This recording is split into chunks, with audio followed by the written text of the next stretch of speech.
Chinese Communist Party under Xi Jinping has been attempting to enhance its influence in the world over aggressively. In line with this, China has used fishing boats as a tool to further its influence and chip away the sovereignty of the countries where it deploys them. The modus operandi is the same as that was deployed in the case of the Philippines. Beijing makes its fishing vessels enter other countries' exclusive economic zone and then lays claims to the area with some doctored historical events like the Nine-Dash Line in the South China Sea. With similar tactics coupled with huge investments in the region, China is trying to gain absolute control over South America in the USA's backyard. However, the regional players have changed their tactics too. These countries are increasingly inviting other major world powers to counter the Chinese influence in the region.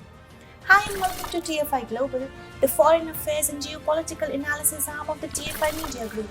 I am your host Isha, and in this video I will tell you how Colombia's invitation for Japan to join the Pacific Alliance has signaled the regional powers' intention to kick China out. Let's begin.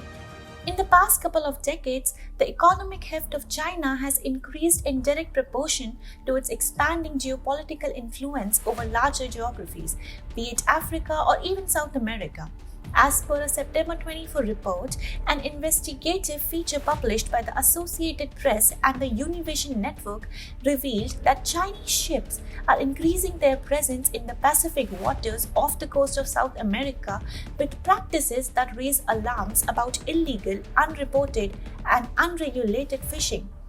Now, as the Chinese influence in the region is increasing and the US under Joe Biden is not interested in securing the US's area of influence, the South American countries are looking at other major powers to balance the growing Chinese influence in the region.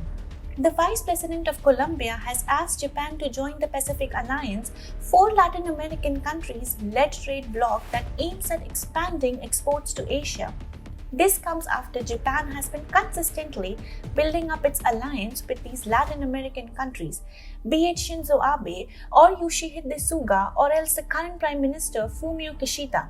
As recently as July, Japanese Foreign Minister Toshimitsu Motegi visited four Central America and Cuba to help the US counteract Chinese influence in Washington's backyard.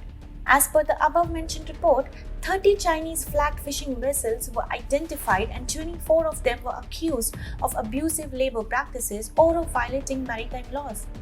In addition, they discovered that 16 vessels were sailing with their transponders turned off or transmitting different electronic IDs that did not match the vessel's name or location, in addition to other patterns associated with illegal, unreported, and unregulated fishing.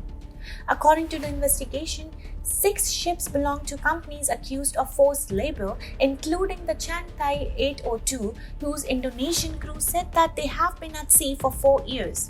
Only just in the last decade, the number of Chinese flagged vessels engaged in giant squid fishing in the South Pacific increased almost tenfold, from 54 active vessels in 2009 to 557 in 2020, the report said, and the scale of fishing increased from 70,000 to 358,000 tons.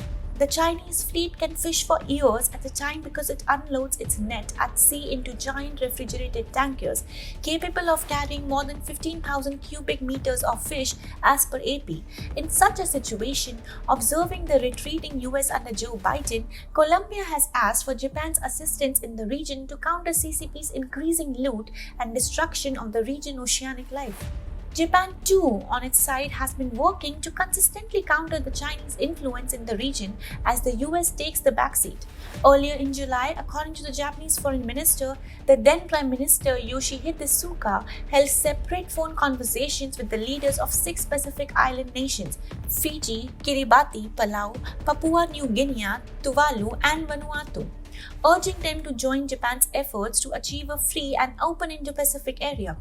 Suga pledged Japan's continuing cooperation in combating the COVID-19 epidemic to the 6 nations while also promising a safe and secure Tokyo Olympics in less than a month, according to the ministry.